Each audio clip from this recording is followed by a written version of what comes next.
आशु दादा, आशु दादा, आशु दादा उठो उठो उठो। मैं छोड़ के चले गई। कोई बात नहीं दादा, दादा उसने किसी और से शादी कर दी।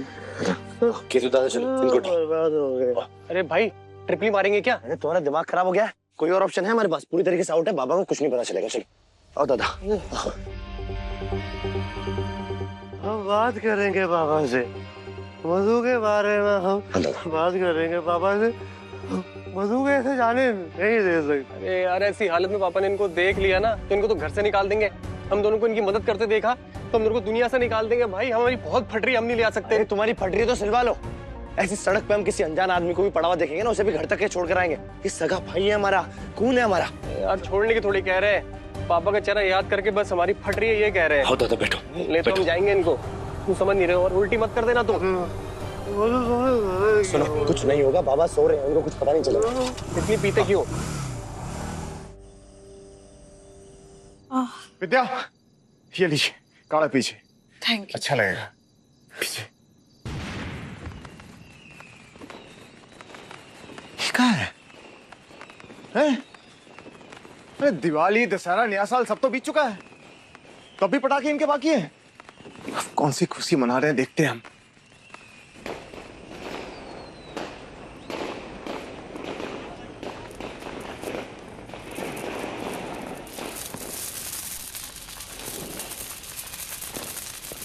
मजे तो बहुत आ रहे हैं फूफा जी, पर ये तो बताइए ये पटाखे हम जला क्यों रहे हैं? देखती जाओ रज्जी बेटा, हमारी जिज्जी ने बहुत बढ़िया चाल चली है, बड़ा मजा आएगा। चाल?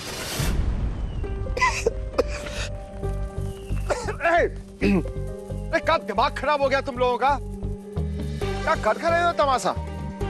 देखिए हम अच्छी तरह से जानते हैं कि आपको फिजूल में पैसे में आग लगाने का बहुत ही शौक है, पता है हम लोगों को। लेकिन अब इस शौक के चक्कर में पूरे मोहल्ले की नींद तो ना उड़ाओ।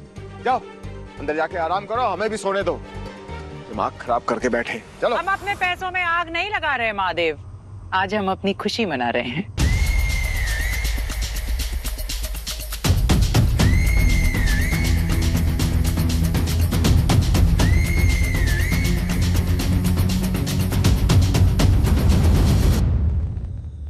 आज की रात हमारे लिए दिवाली की रात से कम नहीं है। बहुत घमंड है ना तुम्हें अपने लड़कों पर। आज तुम्हारा घमंड टूटने वाला है।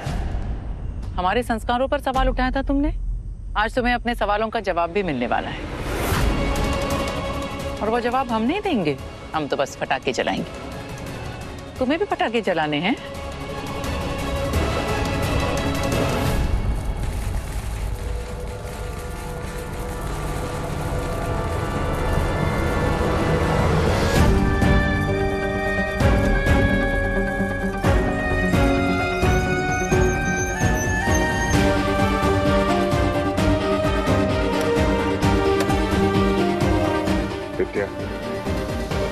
ये तीनों इस वक्त इतनी रात में यहाँ क्या कर रहे हैं? घर के अंदर काहे नहीं है? आशु दादा कुछ भी हो अपना मुंह मत खोलना, मुंह बंद रखना। तुम्हारे मुंह से निकले हुए शब्द और वो दोनों के दोनों गेम बिगाड़ देंगे, हमें बात करने देना। आशु,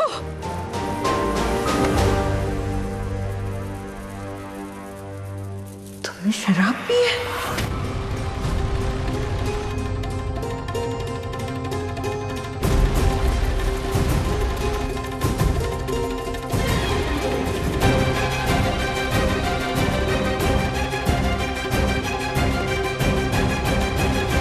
विदु, तुम्हारा बेटा तो लड़खड़ा रहा है। क्या नाम रखा था विदु ने अपने बेटे का? शीश।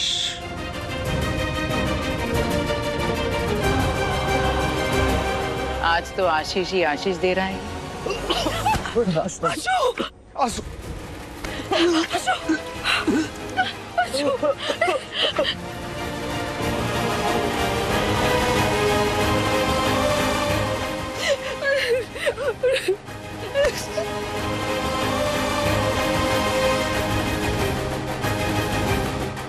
अबे वो कॉकरोच, एक वीडियो भेजिए, देखो जरा, तुम्हारा भाई चलने की हालत में नहीं है। याद है महादेव, जब हम सब छोटे थे तब टीवी पे एक फिल्म आती थी। उस फिल्म में एक डायलॉग हुआ करता था जो तुम्हें बहुत पसंद था। चिनॉय सेठ, जिनके घर शीशे के हों वो दूसरों के घर पर पत्थर नहीं फेंका करते।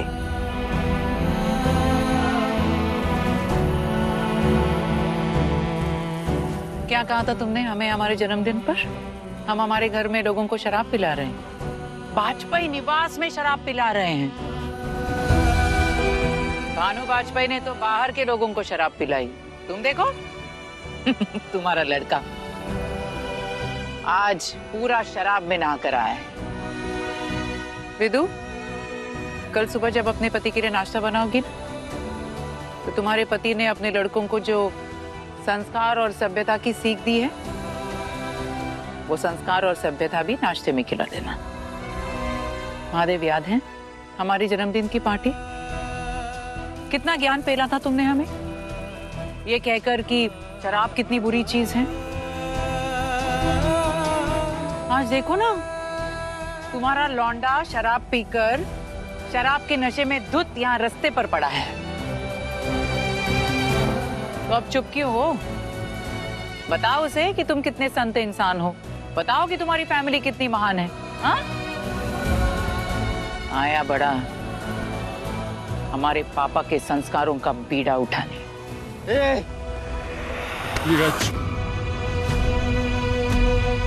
जब गलती अपनी होना तो आंखें और आवाज हमेशा नीचे रखनी चाहिए।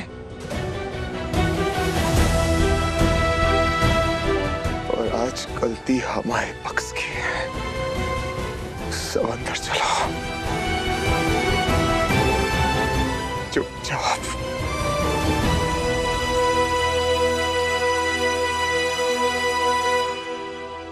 महादेव एंड सन्स,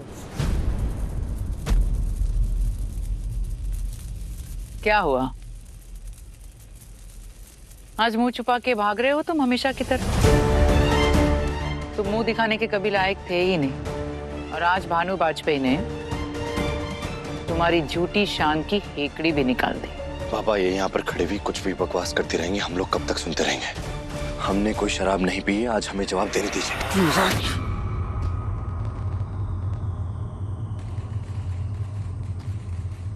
दोबारा कह रहे हैं, घर के अंदर, क्योंकि तिबारा हम नहीं, हमारी बेल्ट बोलेगी।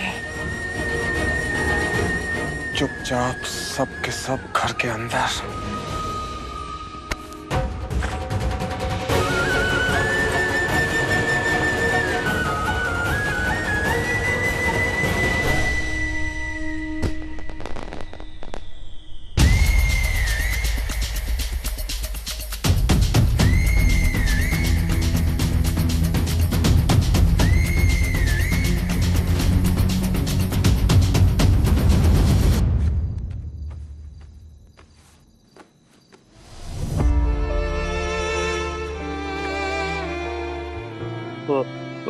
पापा,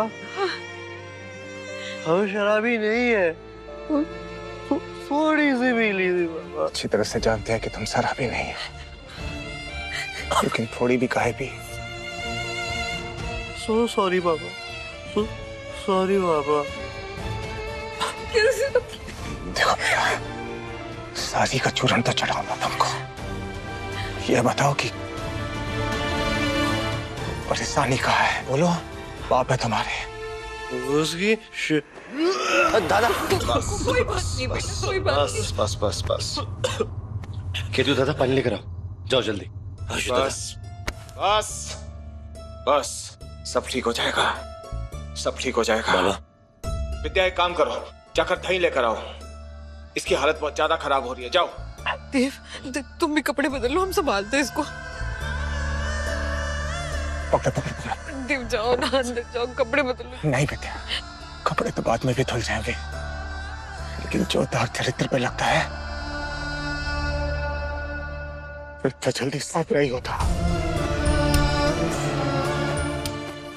हम दही लेकर आते।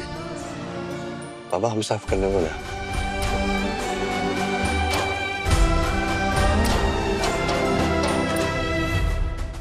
बात बताओ बेटा, कमी रह गई थी हमारी और तुम्हारी माँ की परवरिश में, जो अपने आप को शराब में डुबो लिया है। अपने आप को तो डुबो ही है, साथ में घर का नाम, हमारा नाम, सब कुछ बिरादरी में डुबोगेगा।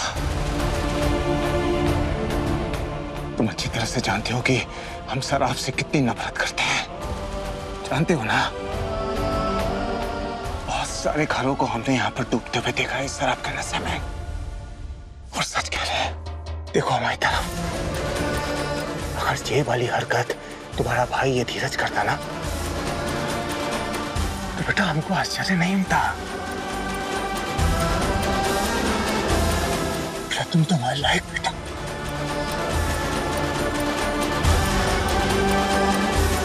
बहुत उम्मीदें हैं तुमसे बेटा, तुम बस ऐसी हरकत मत करो। पापा, पापा वो उसकी शादी हो पापा।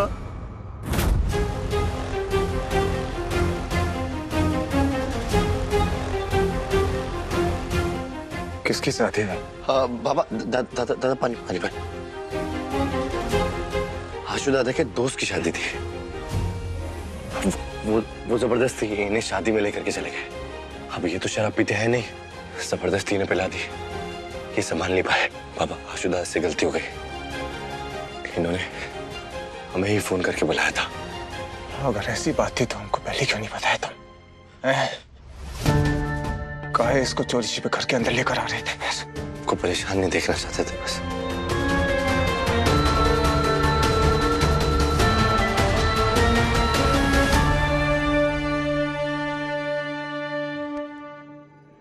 देखो बेटा, हमारी बात ध्यान से सुनो। ऐसे दोस्तों की संगत में मत रहो जो तुम्हें जबरदस्ती शराब पिलाते हैं, तुम्हें ऐसी बुरी आदतों की तरफ लेकर जाते हैं। मत रहो ऐसे लोगों की संगत में, क्योंकि क्या है ना कि तुम हमारे सबसे अच्छे बेटे हो।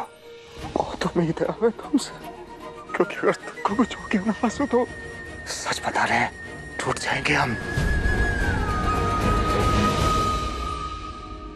टूट जाएंगे। देव तुम जाओ और कपड़े बदल लो, हम उसको संभाल लेते। कुछ नहीं होगा तुमको।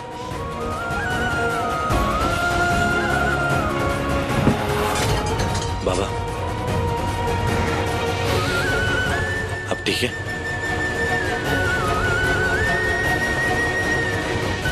जाकर आंसू को संभालो, हम ठीक हैं।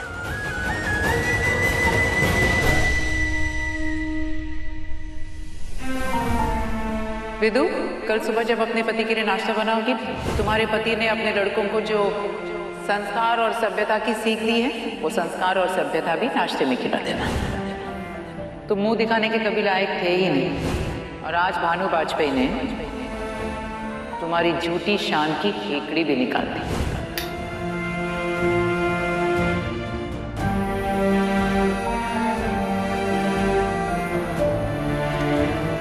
देव, लगता है हमारे परिवार में कुछ ऐसा हो रहा है जिसकी हमें खबर नहीं है, बाकी सबको खबर है। आज भानु जीजी के चेहरे पर ऐसी कुटिल मुस्कुराहट देखकर हम एक बात तो समझ गए कि कुछ ठीक नहीं हो रहा हमारे इस परिवार में। जीत के दम से भरी मुस्कुराहट बहुत समय बाद देखी आज हमने भानु जीजी के चेहरे पर। याद है विद्या, जब हमारा नया नया ब्याह हुआ था तब हमारे पास एक दिन का भी नहीं था। कैसे हमने दिन रात मेहनत करके, खून पसीना बहा के ये घर खड़ा किया, चावल की मिल खड़ी की, ट्रैक्टर खरीदा। भानु जीजी ने हर मोड़ पे हमारे लिए परेशानियां खड़ी करने की कोशिश की। हम जरा सी भी खुश हों भानु जीजी को मंजूर नहीं है। इसलिए आज भानु जीजी को ऐसे खुश देखकर हम बात समझ गए हैं कि हमारे परिवार पर दुखों का साया मंडरा रहा है। जीजी, आज क्या मस्त फ्री का एंटरटेनमेंट हुआ ना। 25 सालों में हमने क्या क्या नहीं किया उसे बड़ा आदमी बनने से रोकने के लिए। उसकी सफलता के रास्ते में जितने रोड़े हो सकते थे सब अटकाए, लेकिन ये साला धीरे धीरे बड़ा आदमी बनता चला गया। लेकिन जीजी हमें एक बात समझ में नहीं आ रही है कि आज आपने काहे इस महादेव की लंका नहीं ढाती। पर कितना अच्छा मौका था हमारे पास, इस महादेव को आशु के अफेयर के बारे में बताकर इसका घमंड तोड़ देना चाहिए था ना। हमने इसलिए ऐसा नहीं किया क्योंकि आज हमारा प्लान फेल हो जाता है। कैसे? जैसे ही महादेव को पता चलता कि उसने दी हुई कसम का मान रखने के लिए उसका बेटा देवदास बन गया, तो वो अपने संस्कारों का ढिंडोरा पीटना शुरू कर देता। यही कहता वो कि बाप की दी हुई कसम का मान रखने के लिए बेटे ने प्यार को कुर्बान कर दिया। छोड़ो, आज जो हुआ ना उससे हमें महादेव की लंका को गिराने का मौका मिल गया। आज हमारे सबसे बड़े बेटे ने ऐसी हरकत की है जिसको देखकर हम दंग रह गए हैं। सच बताएं, अगर अपनी आंखों से नहीं देखे होते ना तो कभी विश्वास नहीं करते कि आशीष ऐसी हरकत कर सकता है।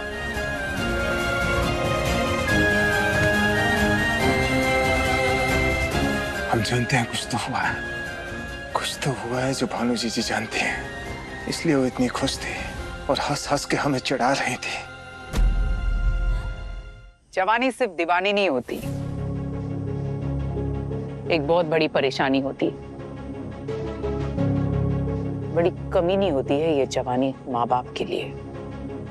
कि कमीनी जवानी एक बेटी को अपने माँ बाप से दूर एक परिवार को तोड़कर नौकर का हाथ पकड़कर रात में भाग जाने पे मजबूर करती है। और ये जवानी का नशा उस नौकर को जो अपने मालिक के सामने सर नहीं उठा पाता था, उसी की बेटी का हाथ पकड़कर रात के अंधेरे में भगा कर ले जाता है। यही कमीनी जवानी भरी पड़ी थी उस महादेव में। तो हमें पूरा यकीन है कि ये जवानी उसके लौंडों में भी कूट कूट कर भरी पड़ी होगी, और इन लौंडों की जवानी में हम चिंगारी लगाएंगे।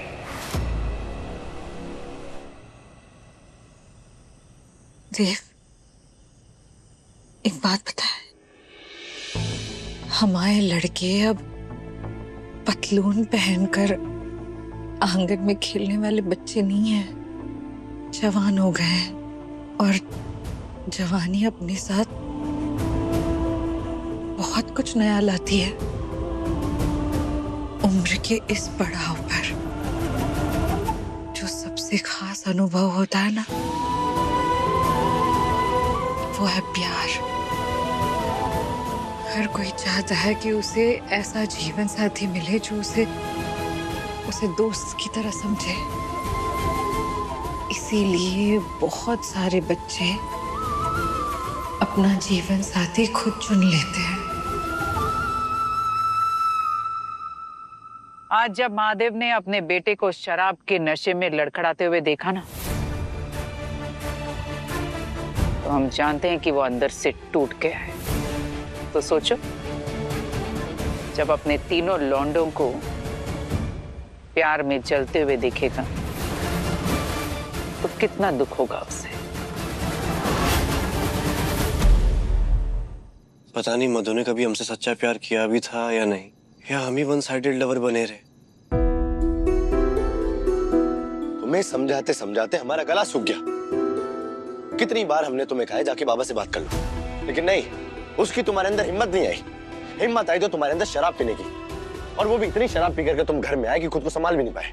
कि हमारे घर में तमाशा हुआ, गली में तमाशा हुआ। देख लो केतु दादा, ये मिसाल बन गए तुम्हारे लिए एक। अगर अब तुमने अपने लिए स्टैंड नहीं लिया ना तो यही हाल होने वाला है तुम्हारा भी।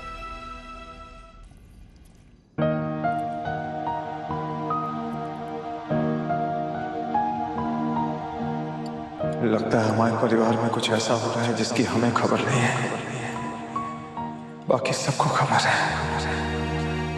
भानु जीजी के चेहरे पर आज मुस्कान देखकर हम एक बात तो समझ गए कि कुछ ठीक नहीं हो रहा हमारे इस परिवार में।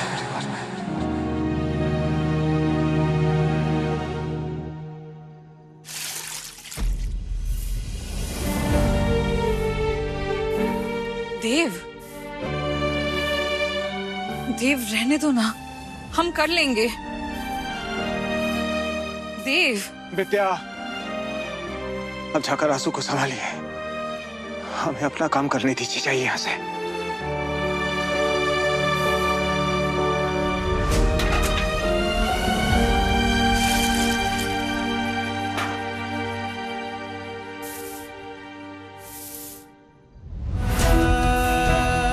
भानु वाजपेयी ने तो बाहर के लोगों को शराब पिलाई, तुम देखो तुम्हारा लड़का आज पूरा शराब में नहा कर आया है।